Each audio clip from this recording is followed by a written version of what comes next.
के ये चुनाव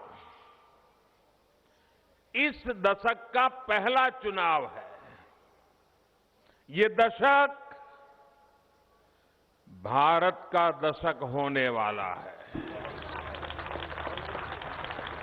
और भारत की प्रगति उसके आज लिए गए फैसलों पर निर्भर करेगी। आज एक तरफ इन फैसलों को लेने वाला पक्ष है और दूसरी तरफ फैसलों के खिलाफ खड़ा विपक्ष है। आज देश की राजधानी को इस दशक का 2030 तक का दिल्ली का रास्ता दिखाना है। ये काम आप सभी मेरे दिल्ली के मतदाता भाइयों बहनों 8 फरवरी को करना है। दिल्ली और देश के हित में इस बार एकजुट एक स्वर में पूरी ताकत के साथ हमें खड़ा होना है। भाइयों और बहनों, दिल्ली को दोष देने वाली नहीं, दिशा देने वाली सरकार चाहिए।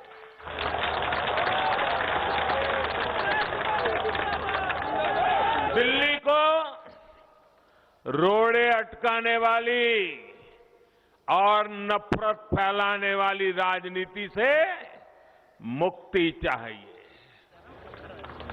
दिल्ली को उलझाने वाली नहीं, सुलझाने वाली राजनीति चाहिए।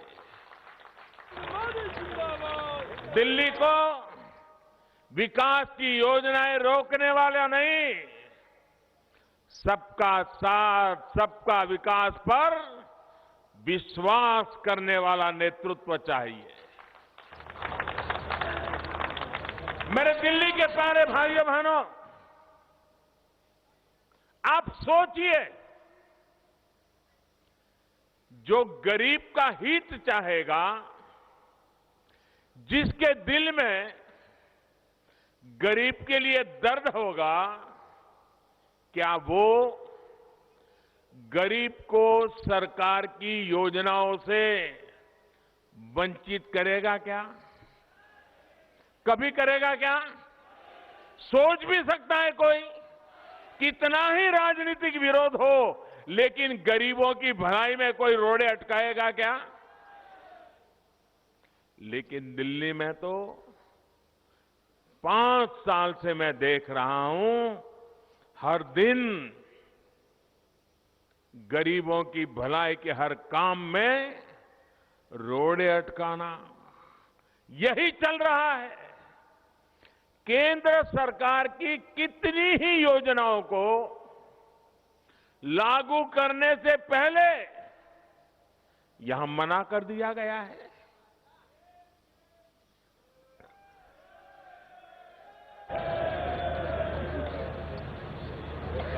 अब 11 फरवरी के बाद आपको शेम नहीं बोलना पड़ेगा।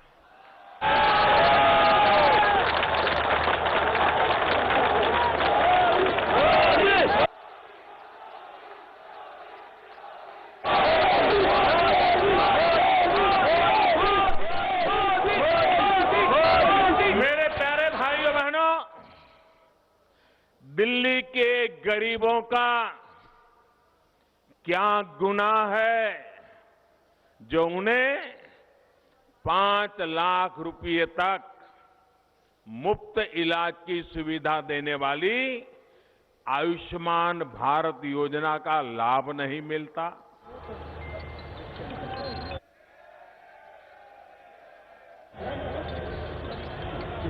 आयुष्मान भारत योजना में एक विशेषता है,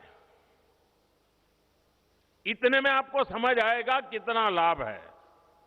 मुद्दा 5 लाख का नहीं है। अगर दिल्ली का कोई नागरिक जो इस योजना का लाभार्थी है वो किसी काम से ग्वालियर गया, भोपाल गया, सूरत गया, नागपुर गया, हैदराबाद गया, चेन्नई गया और अचानक वहां बीमार हो गया, तो मोहल्ला क्लिनिक वहां जाएगा क्या? जाएगा क्या?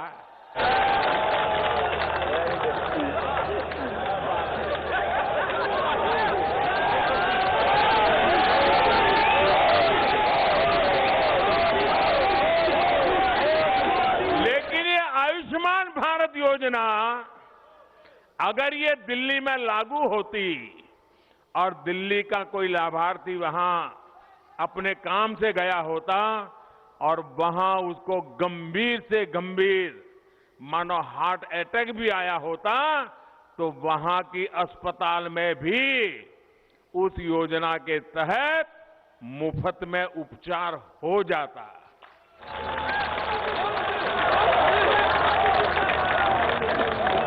हम नहीं चाहते कोई बीमार हो, लेकिन मान लो एकांत की भी जिंदगी बच जाती तो मन को कितना संतोष होता भाइयों।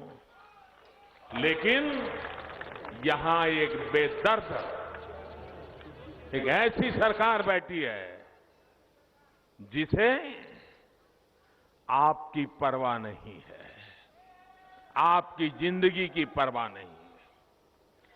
दिल्ली के बेघर लोगों का क्या अपराध है जो उन्हें प्रधानमंत्री आवास योजना के तहत अपना घर नहीं मिलता?